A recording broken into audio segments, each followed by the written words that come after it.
시청자 여러분, 안녕하십니까? 오늘은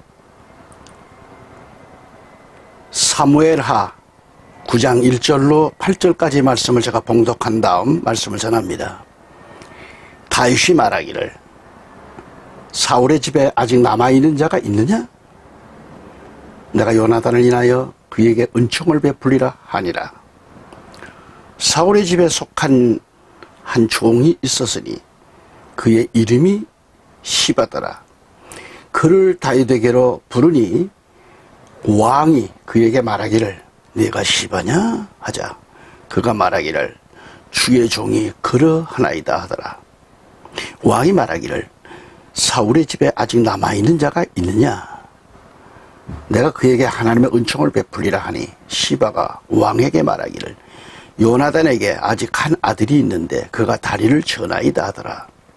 왕이 그에게 말하기를 그가 어디 있느냐 하니 시바가 왕에게 말하기를 보소서 그가 로두발의 암멜의 아들 마킬의 집에 있나이다 하니라.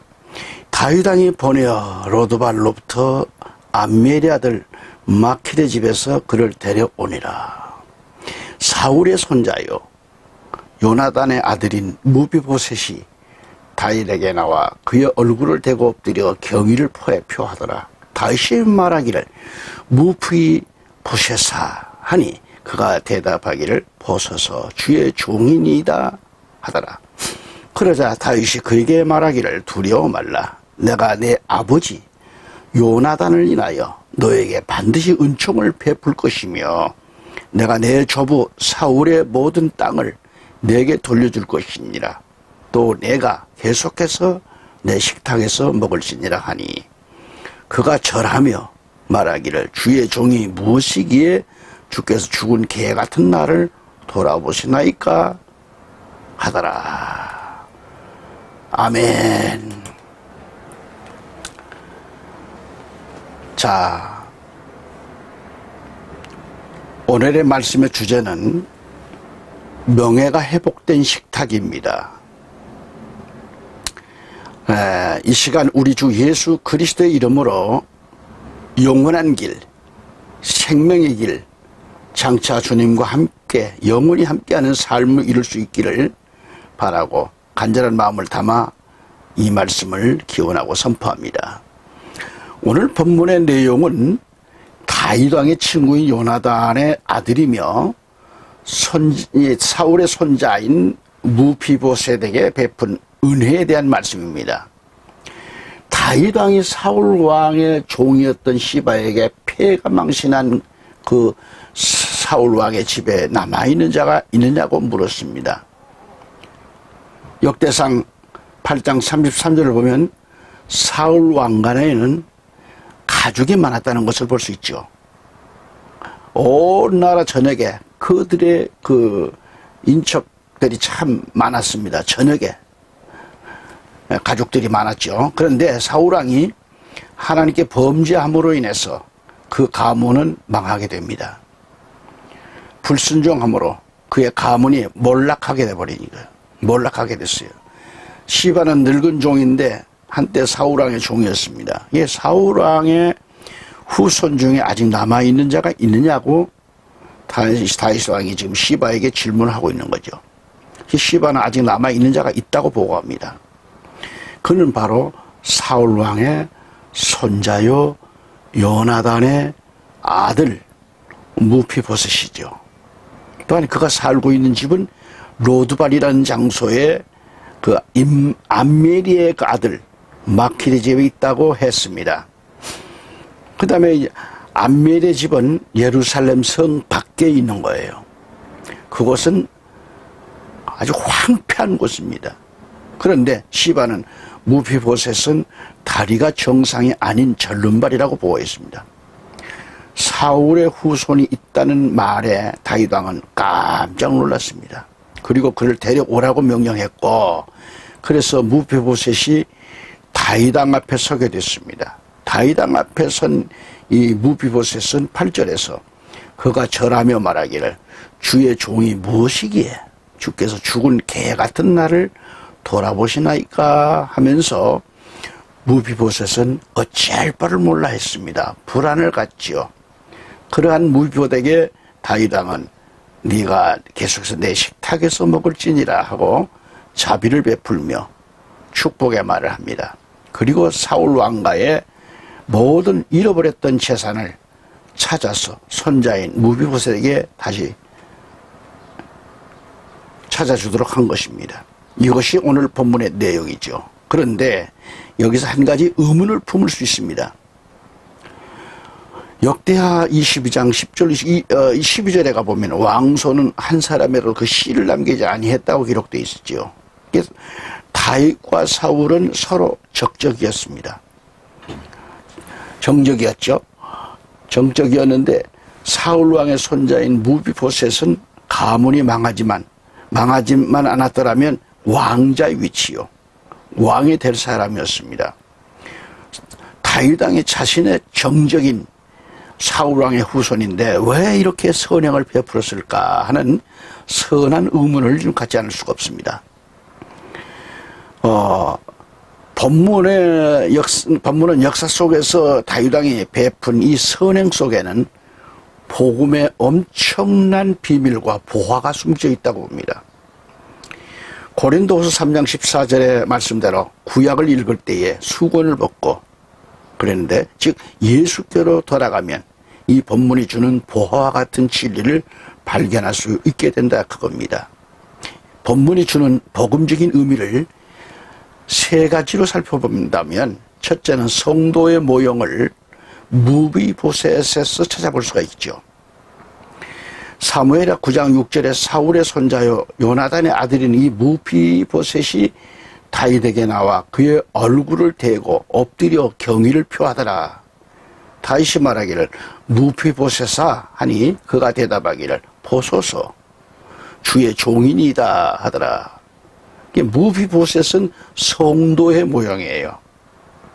무비보셋의 아버지는 요나단이고요. 요나단의 아버지는 사울 왕이었습니다. 다시 말해서 그는 왕이 될 사람이었죠. 그러나 지금은 그 꼴이 너무 비참한 처지입니다. 여기서 등장하는 이 로드발의 의미를 알아봅니다. 사무엘하 9장 4절이 왕이 그에게 말하기를 그가 어디에 있느냐 하니 시바가 왕에게 말하기를 보소서 그가 로드발의 암멜의 아들 마키의 집에 있나이다 하니라.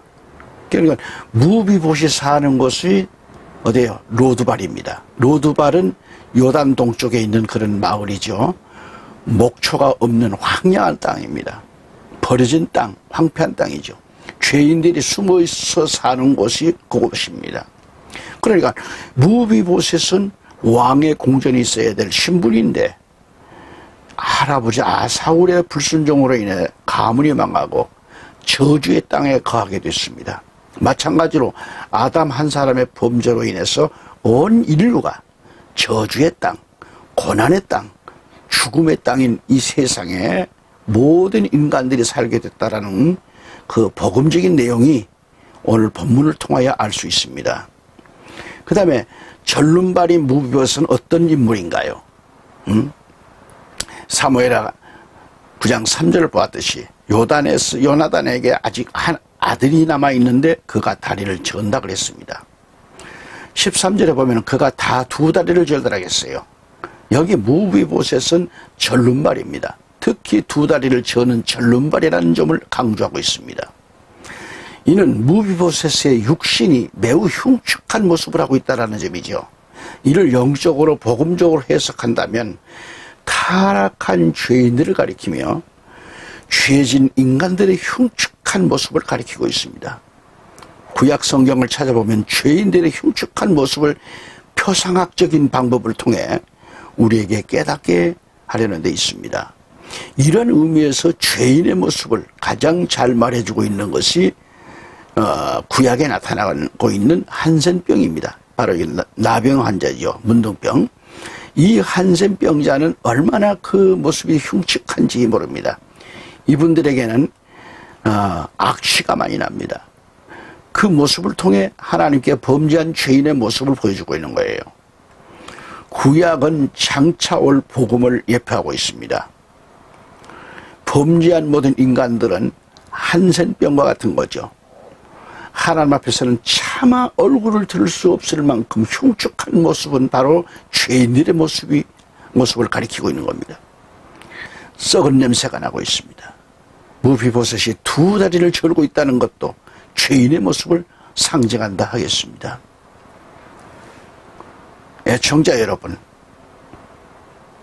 이 방송을 구독하신 여러분, 그리스도 밖에 있는 자들은 아무리 화려한 옷을 입고 아무리 아름다운 미모를 갖췄다 할지라도 하나님의 눈과 신구약 성경의 눈으로 볼 때는, 순수한 영의 눈으로 볼 때는 두 발이 절름발이요 한센병자라는 것을 깨달아야 합니다.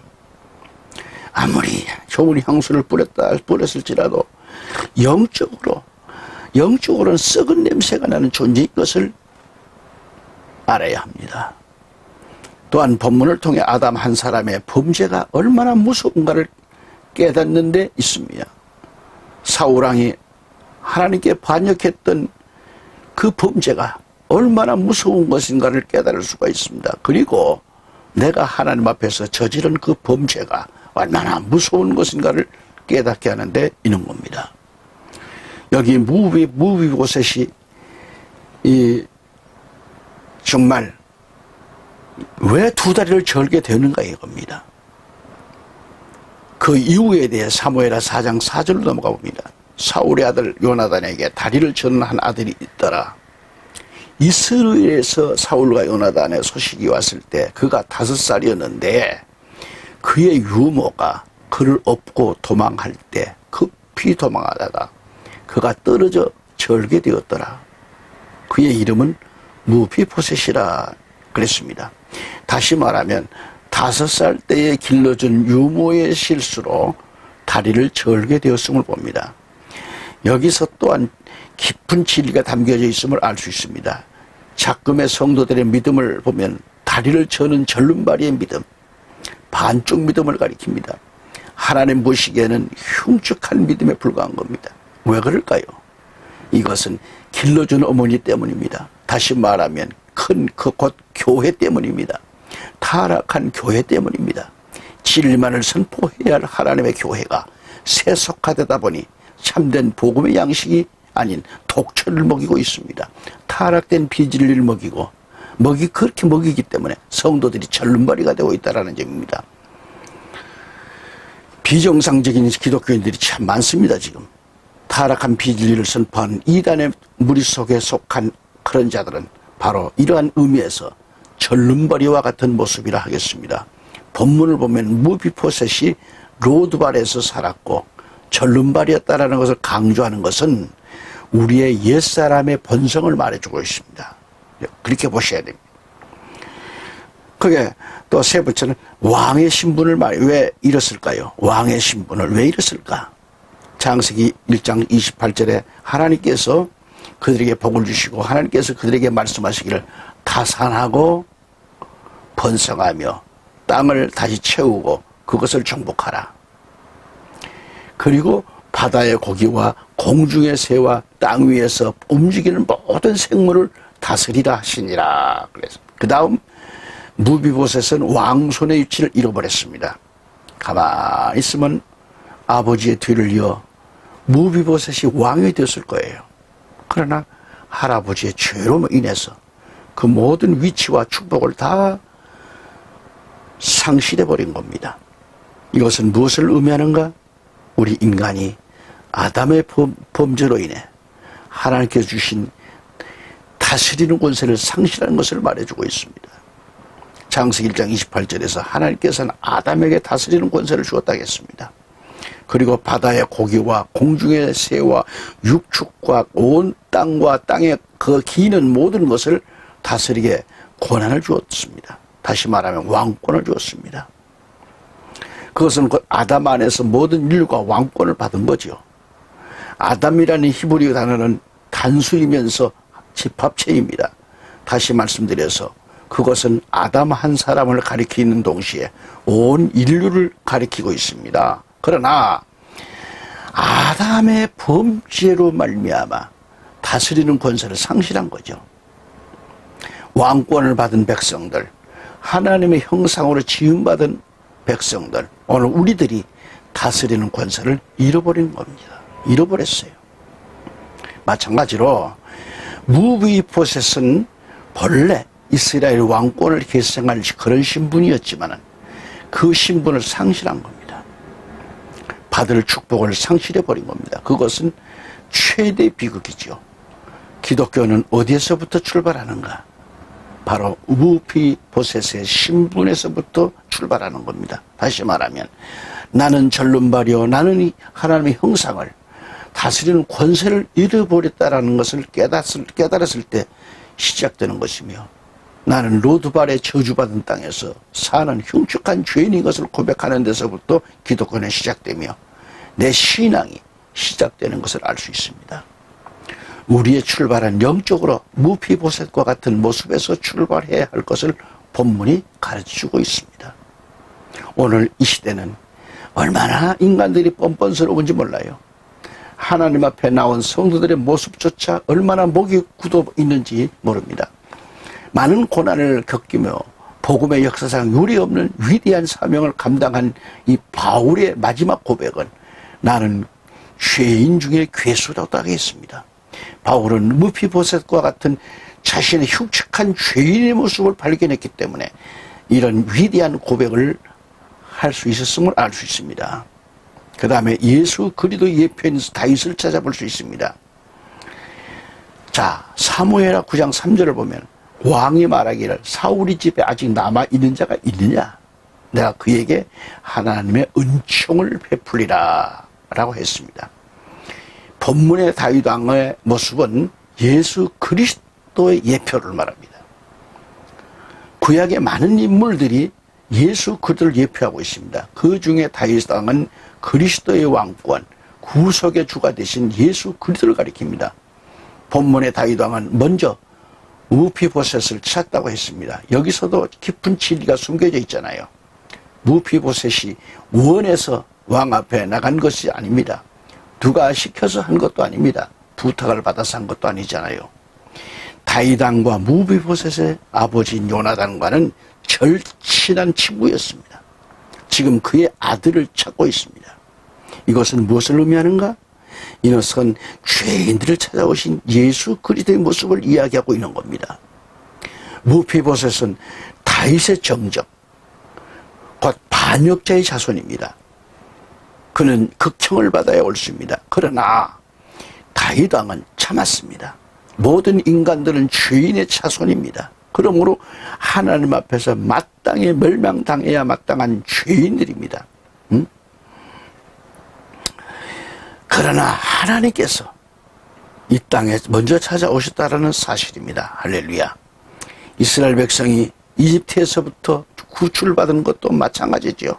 고통받는 이스라엘 백성들에게 하나님께서 찾아오셨습니다.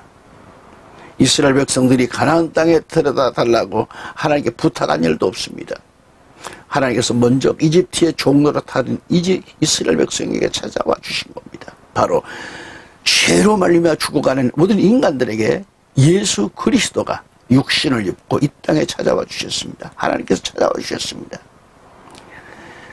창세기 3장 8절 9절에 보면 범죄한 아담에게 하나님은 범죄한 그대로 버려두지 아니하시고 아담아 네가 어디 있느냐 쓰고 아담에게 먼저 찾아와 주셨습니다. 우리가 비록 죄를 지었다 할지라도 주님은 우리에게 찾아와 주세요. 우리가 깨닫지 못한다 할지라도 주님은 찾아와 주십니다. 우리가 뒤돌아선다 할지라도 재림 때까지 주님은 우리에게 찾아와 주십니다. 먼저 우리에게 찾아와 주시는 우리 주님의 모습을 여기서 보여주고 있는 거죠. 요한복음 1장 43절에 보면 죽었던 나사로에게도 주님이 찾아오셨습니다. 죽은 나사로에게 주님이 찾아와 주셔서 나사로야 나오라는 음성과 함께 생명을 주신 겁니다. 그러므로 우리에게도 소망이 있습니다. 무비보셋과 같은 여러분과 저에게도 흉측한 죄인인 우리에게도 예수님은 찾아와 주셨습니다. 오늘 우리가 원해서 찾아와 주신 것이 아닙니다. 예수님께서 스스로 찾아와 주셨습니다. 말씀 전하다 보면 한이 없어서 곧 마치도록 하겠습니다. 오늘 본문에서 무비보셋은 다윗에게 주의 종이 무엇이기에 주께서 죽은 개 같은 나를 돌아보시나이까 라면서 고백합니다. 죽은 개와 같다는 고백 속에 진리가 숨겨져 있습니다. 사람과 개는 대화가 불가합니다. 다시 말하면 죄인과 대화하기 위해서, 죽었던 썩은 냄새가 나는 죄인과 같은 우리와 대화하기 위해서 우리 예수님은 인간의 몸을 입고 찾아오신 것이죠. 인카네이션 하신 거죠. 성육신 하신 겁니다. 현현하셨다 이 말이죠. 그런데 안타까운 것은 오늘 많은 교회의 강단에서 예수님의 말씀이 빠져버리고 인본주의적인 세속적인 용어들이 난무하고 있습니다. 참 교회, 참 성도는 오직 예수 그리스도뿐이라는 것을 깨달아야 합니다. 할렐루야. 마지막 때는 예수 그리스도의 이름이 사라집니다. 사탄은 예수라는 이름을 섞거나 공자나 마호멧과 같은 동일한 인물로 전락시키는 데 있습니다. 그래서 철저히 그 예수를 놓치지 않기 위해서 나와 여러분이 서로가 인사를 주고받을 때 오직 예수, 오직 예수를 외치시길 바랍니다. 그 다음에 무비보셋의 명예가 회복된 식탁입니다. 사무엘하 9장 7절에 다윗이 그에게 말하기를 두려워 말라. 내가 네 아버지 요나단을 인하여 너에게 반드시 은총을 베풀 것이며 내가 내 조부 사울의 모든 땅을 내게 돌려줄 것이니라.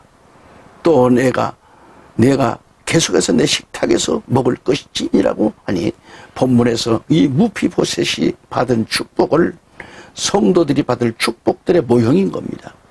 본문에는 절름발이요, 죄인들이 모여 살았던 로드발에 있던 무비보셋이 다윗 왕을 만나 왕자의 위치를 회복하고 이전에 잃어버렸던 땅을 다시 찾는 모습이 본문에 나왔습니다.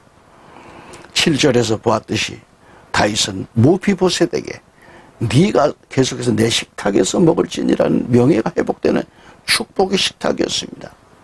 당시에는 왕의 부인과 자손인 왕자들만 왕과 함께 한 식탁에서 음식을 먹을 수 있었습니다. 그러므로 11절에서는 무비보셋은 왕자 중 하나처럼 왕의 상에서 먹었다고 기록하고 있습니다. 무비보셋의 입장에서는 왕자의 신분이 될 수 없는 사람이었습니다. 반역자의 후손이기 때문에. 그런데 다윗의 은혜로 말미암아 왕자 중에 하나가 되었으며 왕자처럼 상에서 먹었다고 성경은 기록하고 있습니다.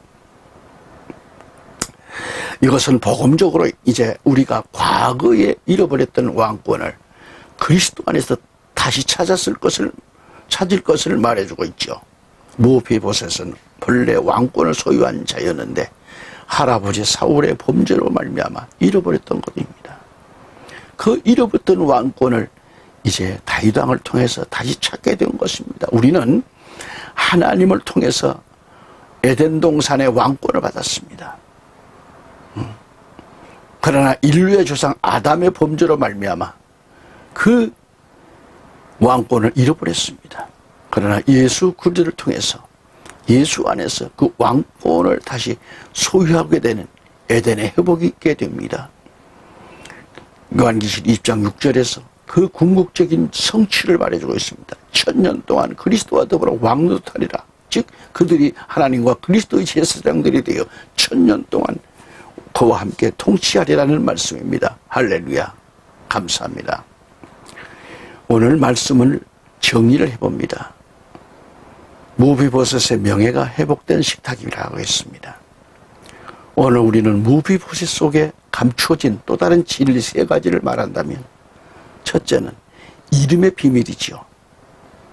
무비보셋의 처음 이름은 무림바알이었습니다. 역대상 8장 40절에 나오는 무림바알이란 이름의 뜻은 바알의 영웅, 그런 뜻입니다. 바알신을 섬겼던 영웅이라는 뜻이죠. 그런데 무비보셋이라는 이름은 부끄러움을 해치는 것이라는 뜻의 새 이름을 주어졌습니다. 바알신을 섬겼던 그 부끄러움을 이제는 제거했으며 해쳐버렸다는 의미가 그의 이름 속에 숨겨져 있다는 의미입니다. 새 이름을 가졌다는 것은 새 생명을 소유한 자라는 그런 뜻입니다. 새로운 신분을 소유한 자라는 뜻입니다. 물이 바알이 무비보셋으로 바뀌어졌듯이 하나님의 은총의 복음이, 이 복음의 비밀, 구원의 진리를 받은 자는 이름이 바뀌어져야 합니다. 요한계시록 2장 17절에서는 성도들이 새 이름을 받는다고 했습니다. 그것은 곧 새로운 신분을 의미합니다. 이는 죄인의 신분이 아닙니다. 하나님의 자녀의 신분으로 살아갈 것을 말씀하고 있습니다. 둘째로 무비보셋은 사무엘하 9장 1절에서 말씀처럼 남은 자였습니다. 다윗이 말하기를 사울의 집에 아직 남아있는 자가 있느냐, 내가 요나단을 인하여 그에게 은총을 베풀리라 하더라. 우리는 남은 자 신앙으로 살아가야 합니다. 남은 자의 모습에 대하여는 이사야 6장 13절에서 잘 말씀하고 있습니다. 보리수나무는 밤나무죠. 그리고 상수리나무처럼 거룩한 씨도 그 줄기가 되리라고 하셨더라 그랬습니다. 다시 말하면 잎이 떨어진 나무가 그래도 줄기는 남아있는 것처럼 거룩한 씨도 남아있다는 말이죠. 이 시대가 타락해가고 영적 어둠이 짙어가고 그 어둠에 통화되지 말고 진리를 굳건히 지키는 다시 오실 주님을 바라보고 말씀대로 살아가는 남은 자의 신앙으로 살아가야 한다는 것을 우리에게 보여주셨다고 봅니다. 셋째로 무비보셋은 철저히 회개하는 모습을 보여주고 있습니다. 오늘 본문 8절에 죽은 개 같은 나를 돌아보시나이까라는 고백은 다시 말하면 회개의 목소리죠. 나는 죄인으로소이다. 나는 멸망받을 자로소이다라는 표현입니다. 무비보셋 속에 숨겨져 있는 신앙의 모습처럼 새 이름을 받으시기를 축원합니다. 그러한 삶을 살아가는 자에게는 하늘의 상속권이 있으며 영원한 나라가 예배되어 있습니다. 내가 내 식탁에서 먹을지니라는 은총과 축복을 받으시기를 우리 주 예수 그리스도로 축원합니다. 다시 말하면 죄인된 신분이 예수 그리스도를 영접함으로 우리는 교회에서 주님과 함께 계속의 식탁을 대하고 있습니다. 하나님 말씀을 먹고 있습니다. 이 축복의 역사 얼마나 큰 축복인가. 마르나타, 다시 오실 주님만을 바라보십시다. 그리고 여러분의 신앙을 늘 점검할 수 있기를 바랍니다. 우리 주 예수 그리스도로 다시 한번 축원합니다. 아멘.